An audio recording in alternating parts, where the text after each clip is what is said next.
కార్తీక పురాణం 25వ అధ్యాయం. దూర్వాసుడు అంబరీషుణ్ణి శపించుట. అంబరీష, పూర్వజన్మలో కించిత్ పాప విశేషము వల్లనే నీకు ఈ అనార్థము వచ్చినది. నీ బుద్ధిచే దీర్ఘంగా ఆలోచించి నీకెటులా అనుకూలించినో అటులనే చేయుము. ఇక మాకు సెలవిప్పించుము అని పండితులు పలికిరి.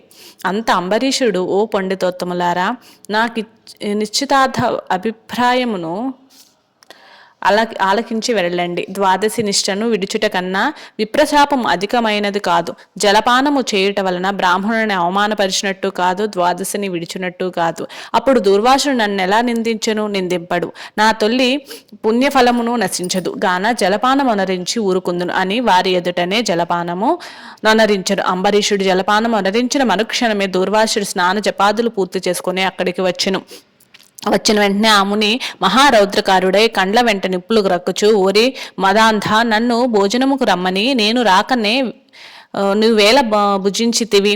ఎంత దుర్మార్గము, ఎంత నిర్లక్ష్యము, ఎంతటి ధర్మపరిత్యాగివి! అతిథికి అన్నము పెట్టదనని ఆశ చూపి పెట్టకుండా తాను తినినవాడు మలభక్షకుడగును. అట్టి అధముడు మరుజన్మలో పురుగై పుట్టును. నువ్వు భోజనముకు బదులు జలపానము చేసేటివి. అది భోజనంతో సమానమైనదే. నువ్వు అతిథిని విడిచి భుజించినావు కాన నువ్వు నమ్మక ద్రోహువగుదువు గాని హరిభక్తుడు ఎట్లా కాగలవు? శ్రీహరి బ్రాహ్మణ అవమానంను సహించడు. మమ్ము అవమానించినను శ్రీహరిని అవమానించుటయే. నీ వంటి హరినిందాపరుడు మరి ఒకడు లేడు. నువ్వు మహాభక్తుడినని అతి గర్వం కలవాడవై ఉన్నావు. ఆ గర్వంతోనే నువ్వు నన్ను భోజనముకు ఆహ్వానించి అవమానపరిచి నిర్లక్ష్యంగా జలపానం అనరించితివి.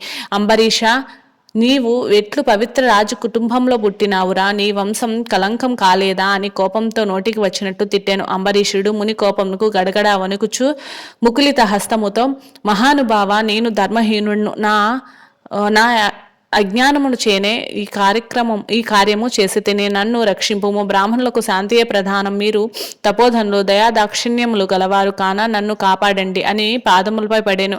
దయాశూన్యుడైన దూర్వాసుడు అంబరీషుని తలను తాను ఎడమ కాలితో తన్ని ద్రోషికి శాపమియ్యకుండా ఉండరాదు. నువ్వు మొదటి జన్మలో చాపగాను, రెండవ జన్మలో తాబేలుగాను, మూడవ జన్మలో పందిగాను, నాలుగవ జన్మలో సింహంగాను, 5వ జన్మలో వామనుడు గాను, మరో జన్మలో 6వ జన్మలో క్రూరువగు బ్రాహ్మణుడుగాను, 7వ జన్మలో ముదుడవైన రాజుగాను, 8వ జన్మలో రాజ్యము గాని సింహాసనము గాని లేని రాజుగాను, 9వ జన్మలో పాషాండ మతస్థుడుగాను, 10వ జన్మలో పాపబుద్ధి గల దయాలేని బ్రాహ్మణుడుగాను పుట్టెదువుగాన అని వెనుక ముందు ఆలోచించక శపించెను. ఇంకను కోపం తగ్గనందున మరలా శపించుటకు ఉద్యక్తుడగుచుండగా శ్రీ మహావిష్ణువు బ్రాహ్మణ శాపము వృధా కాకూడదని, తన భక్తుడిని ఏ అపాయము కలగకూడదని అంబరీషుని హృదయంలో ప్రవేశించి, మునివర్య, అటల్నే మీ శాపము అనుభవింతునని ప్రాధేయపడెను.